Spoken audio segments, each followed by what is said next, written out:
नमस्ते, जय श्री कृष्णा। आप सभी को जया एकादशी की बहुत बहुत शुभकामनाएं। और फ्रेंड्स, यदि आप भी एकादशी का व्रत करते हैं तो ये आपके लिए बहुत ही अधिक उत्तम फलदायी होती है। कहते हैं कि सभी व्रतों का राजा होता है एकादशी व्रत, और सिर्फ इसका ही जो पुण्य फल है वो आपको प्राप्त होता है। माघ मास के शुक्ल पक्ष की पड़ने वाली एकादशी को जया एकादशी के नाम से जाना जाता है। और जया एकादशी या फिर कोई सी भी आप यदि एकादशी व्रत रखते हैं तो इसका पालन हमें दसवीं तिथि से ही करना होता है। दसवीं तिथि को हम चावल नहीं ग्रहण करते हैं और भोजन भी हमें सूर्यास्त के पहले ही कर लेना चाहिए, क्योंकि जब हम एकादशी का संकल्प लेते हैं उस वक्त हमारे पेट में अन्न नहीं होना चाहिए। और एकादशी व्रत जिस दिन हम करते हैं उस दिन हमें फलाहार, भले आप 2 टाइम आप फलाहार ले सकते हैं, लेकिन कोई भी अन्न जैसी वस्तु कोई भी आपको नहीं लेना है, ग्रहण नहीं करना है।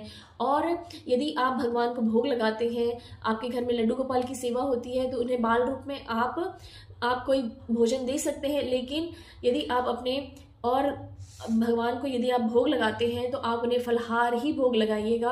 और मैं तो कहती हूँ कि लड्डू गोपाल को भी आप उस दिन जो फलहारी आप बनाते हैं उसका ही भोग लगाएं तो अति उत्तम फलदायी होता है, क्योंकि इस दिन कहते हैं कि हमारे जो भगवान होते हैं उनका भी व्रत होता है।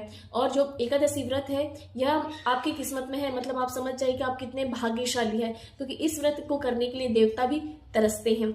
इस व्रत के कुछ नियम होते हैं। इस दिन आपको बाल नहीं धोना चाहिए। आपको एकादशी व्रत के पहले दिन ही आपको बाल धोकर स्नान अच्छे से कर लेना चाहिए। उसके दूसरे दिन जो होता है एकादशी व्रत के दिन आपको बाल नहीं धोना चाहिए, और ना ही इस दिन हम तुलसी तोड़ते हैं। इसीलिए पहले से ही हमें तुलसी पत्र तोड़ कर रख लेना चाहिए, क्योंकि इस दिन जो 11 के दिन हमें भगवान श्री विष्णु को, श्री हमारे लड्डू गोपाल जी को तुलसी का हम तुलसी दल चढ़ाते हैं, तो पहले दिन ही हम इसे तोड़ कर रख लेते हैं। और यदि आप तोड़ना भूल गए हैं तो गमले के पास जो सूखी पत्तियां पड़ी होती हैं, गमले के पास जो सूखी पत्तियां होती हैं या फिर गिरी हुई होती है, उसको तोड़कर आप अपने पूजा में इस्तेमाल कर सकते हैं।